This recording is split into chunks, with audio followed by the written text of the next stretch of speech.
sigurado pong issue pa rin ng korupsyon na isa sa mga major issues natin no, for 2026. Unang-una, maniningil tayo sa gobyerno kasi hanggang ngayon, wala pa rin nakukulong na big fish at hindi pa rin natin nalalaman sino ang mastermind sa flood control scam. Diba? In fairness, may nakulong ng ilan. May arrest warrant na sa ilan. Pero yung mga big fish, wala pa rin. Yung pinangako nila noong December 15 na may mga senador na aarestuhin, wala nangyari. That's the closest that we have sa big fish. Pero even then, yun nga, kahit senador o congressman, duda tayo na ilan lang na senador at kongresista ang sangkot dyan eh. Kasi si Ombudsman Remulla na mismo nagsabi, at least 10% ng mga kongresista ay maaring sangkot. So, ibig sabihin, sobrang dami. So, hindi kakayahan niya ng ilang tao sa pagpaplano. So, ibig sabihin, talagang yung mastermind ay nandyan pa. Malaking tao yan. So, yun ang gusto nating una mangyari at mapag-usapan. Sinong mastermind, mapalalim at mapalawak pa yung investigasyon itong flood control scam. At syempre, pang long term, sana mapag-usapan na rin at magawa talaga. Alam nating lahat na isa sa mga major problems kung bakit matindi ang korupsyon sa Pilipinas dahil sa mga political dynasties, diba? Magkakasabwat, sunod-sunod, sabay-sabay tumatakbo. So gusto natin na isang malakas at matatag na anti-dynasty law na hindi malabnaw, no? Hindi yung version na gusto ng ilang mga senador kongresista na ang mangyayari ay magiging legal pa ang dynasty kasi every level of governance ay meron. Ang gusto natin ay talagang isa lang kada pamilya, national man o local. So unahin po muna natin yung sinabi ninyo no na yung paghuli natin ng big fish, pagtutok natin sa korupsyon. Ano po ba ang sa palagay niyo po ba may mangyayari pa dito kung ang ICI po natin from 3 became 1? Nag-resign na po yung dalawa. Isa na lang po ang meron tayo. Kakayanin pa po ba nito? Sa tingin niyo po ba may natatakot pa sa ICI considering na ganito na nga po ang nangyayari? Mukhang kung yung current ICI ang titingnan, talagang halos lahat ay nag-a-agree na parang wala nang saysay na manatili ang ICI in its current form. No? Pero yun nga, open naman din tayo kung sakaling talagang bibigyan nila ng kapangyarihan ng ICI, prosecutorial powers, kapangyarihan magpatawag ng mga witnesses at i-cite for contempt kapag hindi dumating, pondohan ng maayos, etc., pwede tayo maging open sa possibility na magpatuloy ang trabaho ng ICI. Pero sa ngayon nga ay sa tingin natin limited yung nagagawa nito, hindi nga na i-livestream yung maraming mga session. So parang walang naging pakinabang masyado sa taong bayan. Kaya kung ganun lang rin yung mangyayari, mainam pang pabayaan na lang ang ombudsman at iba pang ahensya na mag-focus dun sa ginagawa nilang investigasyon, palawakin at palalimin. Ang ICI, alisin na natin. Pero, yun nga, may mga pending bills naman sa Kongreso, Senado, ang ilang mga progressives, ang ilang bahagi ng oposisyon. Ang gusto nila magkaroon ng Independent People's Commission, so may iba-ibang version nito. So pwede yan. Mas may involvement dito ang iba't ibang sektor, iba-ibang grupong anti-corruption, baka sakaling mas magkaroon ng tsansa ng justisya para sa taong bayan.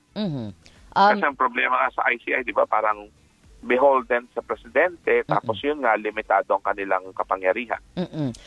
Marami naman na rin pong itinurn over ang ICI no, doon sa ombudsman para simulan.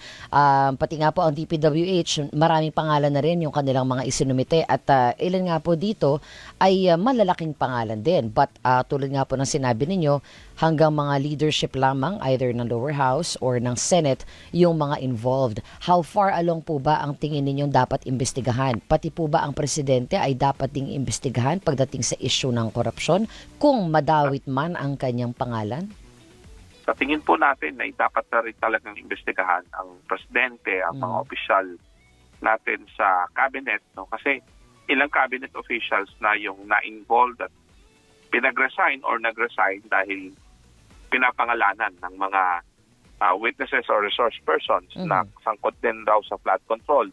So kung ang mga malalapit na tao, mga tauhan ng presidente mismo ay sangkot, no, meron nang dapat talagang pagsimulan para tingnan paano kung ang presidente nga rin ay sangkot. No? So yun ang isang tanong na kailangan masagot. At ulitin natin na isa sa mga hindi masyadong na pag nabigyan diin na issue ay yung issue na ang presidente natin at vice-presidente parehong tumanggap ng donations Mhm. from contractors. Mhm. Si President Marcos specifically from one or two contractors sa flood control. Yung kay Vice President Duterte, hindi sa flood control, pero contractor din ng gobyerno. Mhm. At ito ay very common. May iba pang mga senador at kongresista na ganun din. Yun nga lang, inabsuelto ng COMELEC yung isang senador, Oo. parang wala na nangyari. Mhm. Pero hahabulin, isa yan sa mga habulin natin. Kasi napaka kawalan ng hustisya kung pababayaan lang ang mga kontraktor, ang mga malalaking negosyante na maging mapangibabawan ng ating mga politicians, mabili ang ating mga politiko, di ba? Kasi ang nangyari, para kang namuhunan sa politiko, tapos pag naupo na yung politiko, bibigyan ka ng mga malalaking proyekto, tapos tutulungan mo yung politiko na makapagnakaw. So ganun tingin ko yung nangyayari eh. So kaya talagang dapat imbestigahan hanggang presidente. Kumbaga no sacred cows, walang dapat santuhin. Opo. So, Yung naging desisyon po ng COMELEC nung inabsuelto nila yung complaint laban kay Senator Chis Escudero, sa tingin po ba ninyo dapat itong i-review? Nakikitaan niyo po ba ito ng anong tawag dito? Right judgment man lang para sabihin na dapat itong i-abstain? Because sa saligang batas natin, hindi ka talaga pwedeng tumanggap ng pondo sa anybody with ties to government contracts. Tama po. Sang-ayon tayo dyan. Kaya dapat talaga i-revisit ng COMELEC yung kanilang desisyon kaugnay nito. Lalo pa at isa sa COMELEC officials, dati rin naging election lawyer ni Senator Escudero. So, hindi maganda ang tingnan, di ba? Ang nag-absuelto sa kanya ay mga dati rin niyang nakakasama sa trabaho. No? So, bukod pa dyan, yun nga, napakalaki kasi ng mga donations, di ba? Multi-million pesos. So, pag tinotal natin yan, malamang aabot sa bilyon sa iba-ibang mga politiko. No? At yun nga, konektado yan kasi doon sa nakikita natin ngayong pattern na yung malalaking opisyal ay nagnanakaw ng pondo from flood control at iba pang infrastructure projects, di ba? Yung iba ghost projects pa. Ibig sabihin, wala talagang kahit singkong napunta sa actual na proyekto kasi inubos lahat para sa corruption. At nagagawa nila yan kasi kasapakat nga nila yung contractors at TPWH. At sa tingin natin, nagsisimula nga yung sabwatan doon pa lang sa pagtakbo ng mga politiko para silang binibili na ng mga contractors. At dahil nabili na sila, pagdating ng panahon na sila na ang nasa poder, ay ayun, sinusuklian nila ito ng mga malalaking kontrata at bibigyan naman sila ng parte ng mga contractors, no? At may mga kasabot din sila sa DPWH. So talagang isang malaking scam ito na sa tingin natin, konektado nga doon sa paglalagak ng napakalaking pera ng mga contractors sa campaign donations para sa mga politiko. Opo. Kaya pang long term din, kailangan talaga ng campaign finance reform din. No? Tiyakin na magiging bawal talaga na tumanggap at magbigay ng donasyon. No? Yung mga contractors, no? Contractors sa mga politiko at yung mga politiko naman dapat bawal din tumanggap. Kasi yung iba ang lusot, bawal ang pwede lang raw parusahan yung nagbigay. Yun raw tumanggap kasi walang way para i-confirm kung sino nag-donate sa kanila. Pero ang sinasabi naman natin dyan, hindi naman sila makakapagmaang-maangan kasi pag malalaking donations, ano yan may listahan yan. At kailangan nila i-declare kasi yan, di po ba? Yes. Yes. So, hindi nila pwedeng ipalusot, di ba? Kaya dapat balikan ng COMELEC yung investigasyon yan. At tingin ko, isa rin ito nga sa mga major na magiging issue rin yan sa susunod na, itong taon na to, 2026. Kasi malapit na rin yung next election. Opo. Eto naman po tayo, balikan natin yung korupsyon at itong infrastructure, ay yung flood issues natin o flood control projects dahil the unfortunate passing of Undersecretary Cabral left a big gap, no? Meron tayong kailangan ngayong punan dahil ang daming katanungan sana ang kaya niyang sagutin. Now we are seeing information coming from different kinds of people. May congressman na nagsasabi na meron siyang kopya ng mga files ni Yuse Cabral, no? Saan po ba ninyo nakikita ang dapat pagmulan natin from here again? Magiging starting point natin dito sa gap nga doon sa ating investigasyon sa flood control issues. Ito sa tingin ko yung sa mga alleged files ni Undersecretary Cabral. Una, kailangan i-secure yung iba pa niyang mga gamit, laptop, cellphone, etc. Kung hawak ng pamilya, kung sino mang may hawak, kailangan i-secure yun ng gobyerno. Pangalawa, yung mga kongresista at iba pang opisyal ng gobyerno na nagkiklaim na may hawak silang file, kailangan rin silang obligahin ng ombudsman na iba pang ahensya na ibigay na yung kopya na sinasabi nilang hawak nila. Kung hindi nila direkta ibibigay sa mga ahensya ng gobyerno, pwede rin naman nilang isa publiko ito. Pero yun nga, paano natin ito mabibet or malalaman? Yes, the veracity of the documents Kaya kailangan i-produce nila. No? At paliwanag nila paano nila nakuha. So, kasi yun nga ang problema kung ito ay pasahan nilang kinuha, magkakaproblema rin kung paano ito magagamit na ebidensya. Kaya ang unang dapat gawin talaga, i-secure lahat yan ng gobyerno at kung hindi nila isusurrender yung dokumento, i-compel talaga sila, obligahin na ibigay ito sa gobyerno dahil ito ay kailangang magamit para malaman natin kung yung sinasabi nilang mga ebidensya ay magagamit ng ebidensya at kung meron talagang data na magagamit para mas marami pang makasuhan at mapanagot. Etong mga nakaraang araw po, ang presidente ay inaaral na yung 4,037 page na national budget natin for 2026. Na kayo po ba ay concerned if magkakaroon pa tayo ng problema dito dahil malaki rin po yung nakita nilang amount for the unprogrammed o unappropriated funds na tinatawag? Kagaya po ng iba pang mga grupong anti-corruption ay kasama tayo sa sumubaybay sa BICAMs, sa mga talakayan sa BICAMs.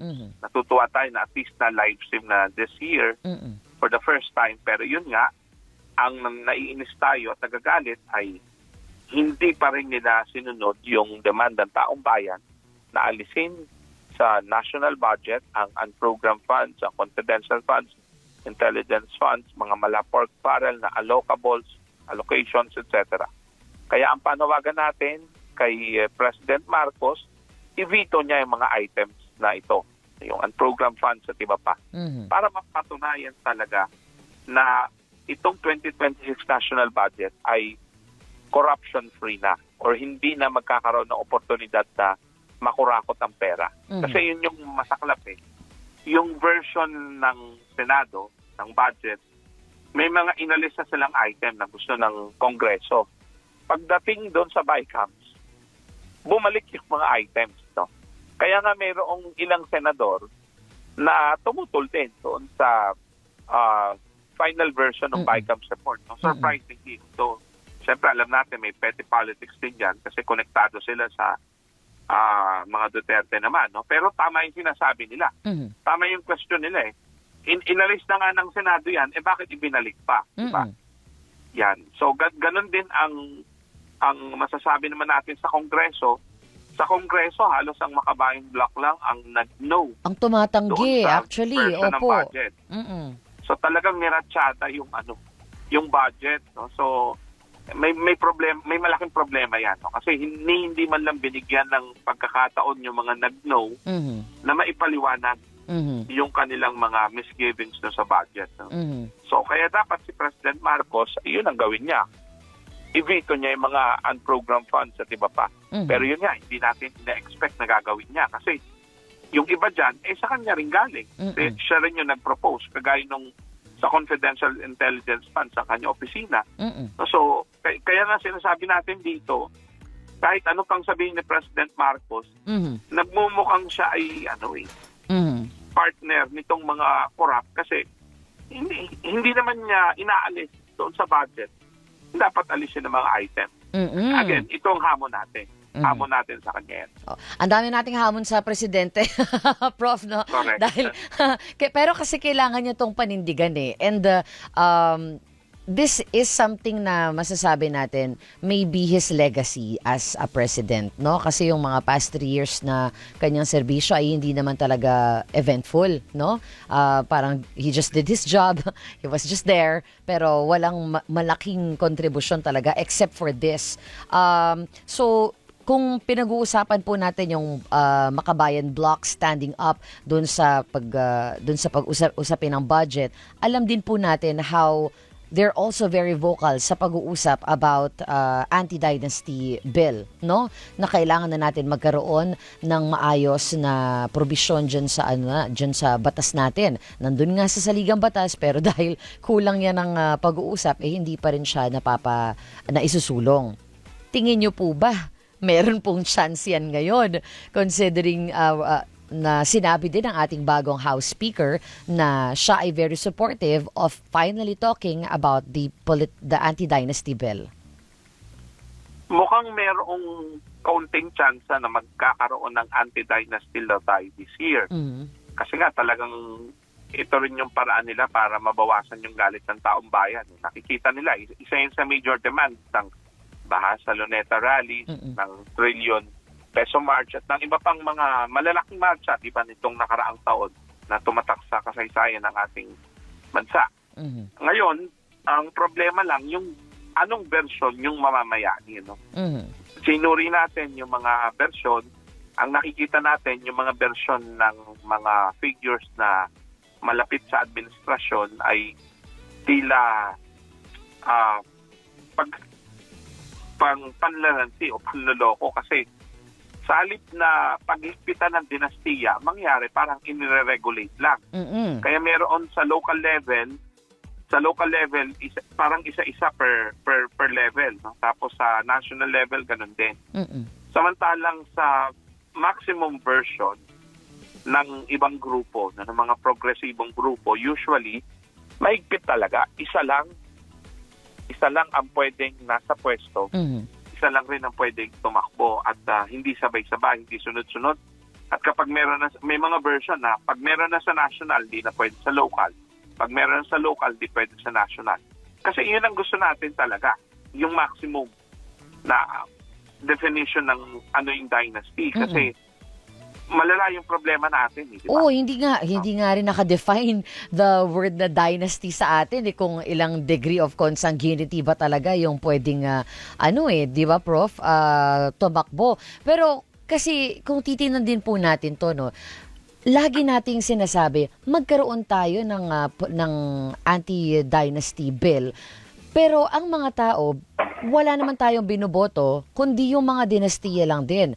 Sa tingin niyo po ba kung ma-enacto, of course, 80% or maybe 90% ng ating mga nasa politiko na pamilya ay mawa-wipe out, di ba? Kaya bang meron bang enough voters education ang mga tao na suriin kung sino yung iba pang available candidates na mga maaring tumakbo? Because that's also a problem we have. Meron tayong other candidates na pwedeng iboto but we still vote those that we know. Iyan ang challenge para sa mga progressive na politicians, di ba? At mga community leaders. Na syempre magkakaroon ng vacuum, di ba? Pag nagkaroon ng anti-dynasty law, so bawas ang magiging mga kandidato. So dapat mag-step up ang mga community leaders, ang leaders ng iba't ibang sektor, kahit hindi sila sikat, kahit hindi sila popular. Mas maganda kung tatakbo sila, magpapakilala sa taong bayan para unti-unting mabago na rin yung sistema natin. Sa halip na puro pangalan, puro pasikatan ng pangalan, ang pag-uusapan, plataforma. Sa ngayon, malayo pa tayo doon. Pero sa tingin natin, malaking step na talaga pag naipagbawal ang dynasties. Kasi magkakaroon ng opening para sa mas maraming mga kandidato na hindi mula sa dinastiya, mga hindi sikat pero may sapat na karanasan, may sapat na advokasya, alam yung kanilang sinasabi, alam yung kanilang ginagawa, may karanasan ng paglilingkod sa iba-ibang aspekto ng lipunan, no? So yun ang pwede mangyari. Kaya hamon din naman sa mga grupo, mga political parties, no? Lalo na sa mga progressive political parties na kasama yun sa sa kinakampanya na hindi lang simpleng anti-dynasty law, talagang sasabihin natin at ipapaliwanag sa ating mga kababayan na kasabay ng anti-dynasty law ay kailangan rin mag-mature ang ating electorate, ang ating mga botante, unti-unting matutong kilatisin ng mga kandidato batay sa plataforma at nagawa. Hindi lang doon sa pangalan. Kasi dapat paalis na tayo, palayo na tayo doon sa pasikatan. Opo. Nung nakaraang taon, nagkaroon po tayo ng sunod-sunod na mga malakihang kilos protesta. Hindi natin alam kung nagkaroon ba talaga ito ng epekto sa ating pamahalaan and those sitting. Pero alam po natin na tuloy-tuloy pa rin naman yung taong bayan sa pagsigaw ng kanilang mga hinaing. Meron po ba kayong kinakasahan na kilos protesta kasama rin po ng ilang malalaking civil society groups? Ang isang napag-uusapan po ng iba't ibang grupo sa initial na mga discussions ay most probably sa Pebrero 25 o 24, huling linggo ng Pebrero, yung anniversary ng EDSA 1, People Power 1 Revolution. Iyan ang maaring maging next na big rally or big national day of protest against corruption ng iba't ibang grupo sa buong bansa. Pero for sure, as early as January, meron na yan. Meron na. Sunod-sunod na yan. At syempre, bukod naman sa rally, gusto nating mas marami pa mga forum, assemblies, pag-uusap, tungkol dito sa mga issues. Kasi alam natin lahat ng dapat natin gawin. Hindi lang yung rally yan. Napakarami pa. Isa sa mga seryosong pinag-iisipan ng mga grupo, yung pagsagawa talaga ng people's audit ng mga spesipikong proyekto. Doon sa mga malalaking probinsya na may malalaking flood control funds. So, nasimula na yan na ibang lugar, pero gusto natin mangyari kung kakayanin ay talagang seryosohin ng mga kababayan natin. Kasi may mga engineers, may mga accountants na anti-corruption, di ba? Malaking tulong ito kasi kaya-kaya natin talagang tingnan ano yung nangyari sa mga proyekto. Kasi hindi lahat ay na-expose. We have the experts naman na, di ba? Kailangan lang natin yung nudge, yung push para nga meron pa talagang pagpapatuloy etong ating mga kilos protestang ginagawa. Isa na lang po, bago po kita bitawan, Prof. Hinihintay natin ang pagtatapos ng 1-year ban doon sa filing of impeachment complaints laban sa Vice Presidente. Pero marami pong mga analysts ang nagsasabi na mukhang mahina ang traction ng calls for impeachment nitong susunod, itong pagtatapos nga po ng 1-year ban. Ano po sa tingin ninyo dito, ano ninyo dito, sir? Ang problema nga kasi, kaya siguro yung iba nating kababayan nawala ng appetite sa impeachment kasi napakaraming sunod-sunod na issue rin ng korupsyon. At ganito ang nakikita ko sa mga pro-Duterte, na party, tama rin yung sinasabi nila, inuunawa natin. Na ang concern nila ay tipong nasa 120 million or 200 million na confidential funds yung kay Vice President Duterte. And then you have this flood control scam na billions of pesos. Talagang lulusot yung argumento ng ilang pro-Duterte na bakit ito inuuna ninyo? Yung flood control, billions. Yan.